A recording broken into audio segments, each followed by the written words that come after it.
My colleagues as well as my principals back then, they were very, understanding. Yeah, provide lots of guidance, and that's how I managed to stay 20 years in Nanyang Girls.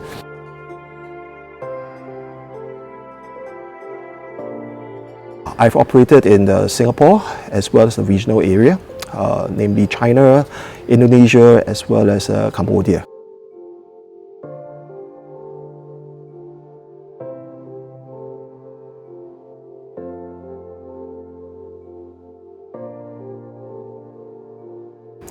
Girls tend to be very meticulous, and they're very task-oriented. I think this took quite a bit of getting used to. Right? After spending so many years as a student, as a teacher in a boys' school in my alma mater. There's no playbook because nobody has done this job before in the school, and nobody could really tell you what to do, what are the KPIs. You have to set it yourself.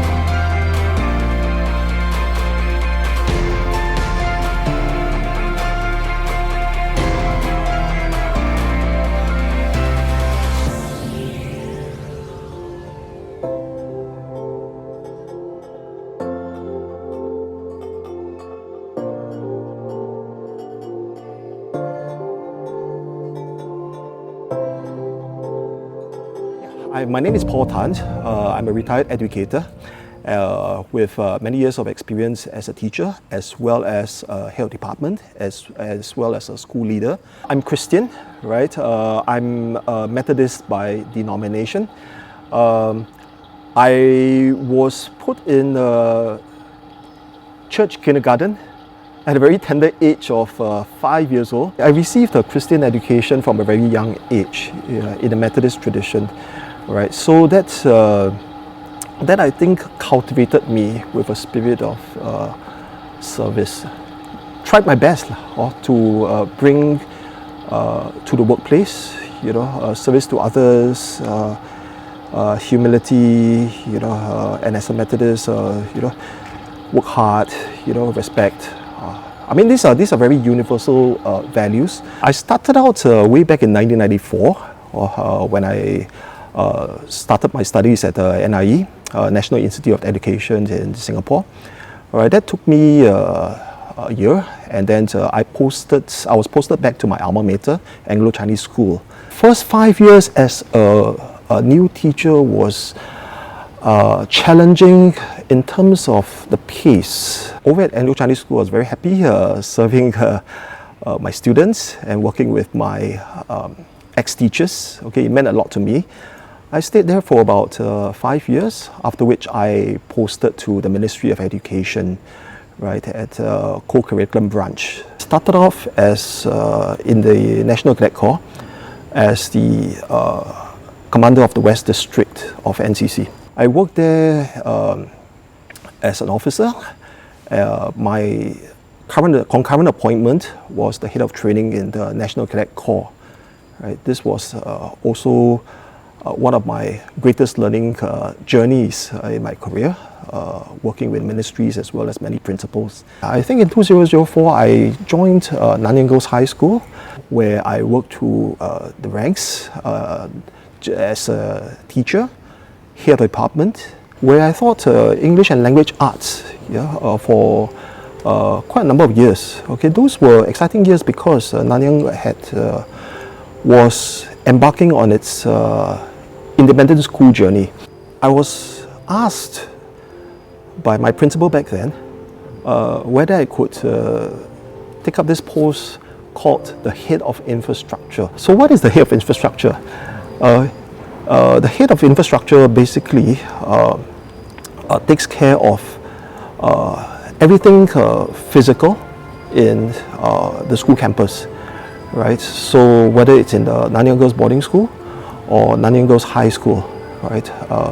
So I took care of things like the buildings, security, most importantly actually, to take care of students' learning, the equipment, as well as teachers' infrastructure. My principal back then rationalized that she wanted an education officer and a head of department to take care of this because it aligned with the academic aims and the pedagogical principles, and only a teacher would understand. In the next position in 2014, I was asked to head to Jakarta as the vice principal. I was identified because of my ability to deal with people, right? Complex situations and interpersonal skills rather, right? And it's not just the normal setting, but in a setting of an Indonesian school. If I purely follow standard procedures rigorously, religiously, I do not think that I would have achieved school leadership the way I knew it back then. In the hustle and bustle of daily life, people tend to forget the small things that touch others, you know, especially in the fast-paced working life in Singapore. We tend to hurry and we try to meet our KPIs, our key performance indicators. In this hustle and bustle, we tend to forget we're working with human beings. You know, the soft touch, the kindness tends to be secondary. You know, we tend to focus on KPIs. You know, was this done in this way? You know, but to achieve KPIs, we need to take care of human beings first. I can only say this from an international school perspective. You succeed as a school leader when you hold true to your convictions, you know, that you had from your first day of teaching. But you need to balance this with the interest of the board, because this not only entails academic excellence, it also entails financial viability, right? And you need to do all this in the best way you can, and also keep the trust, right, of the parents who are arguably your main stakeholders. Once the students and teachers see you more as a human being who have their welfare and interests at heart, right, something happens, right? Something happens that goes beyond KPIs, right? And that's how I felt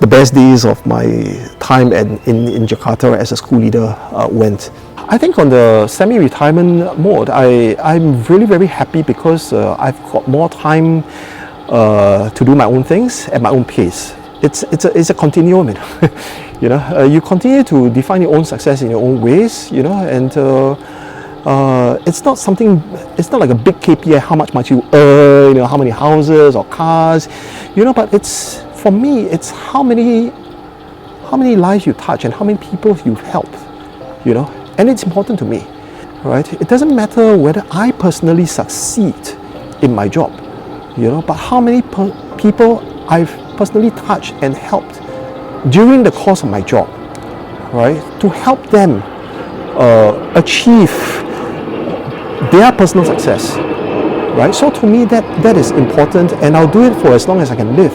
You know, whether drawing a salary or not is not important.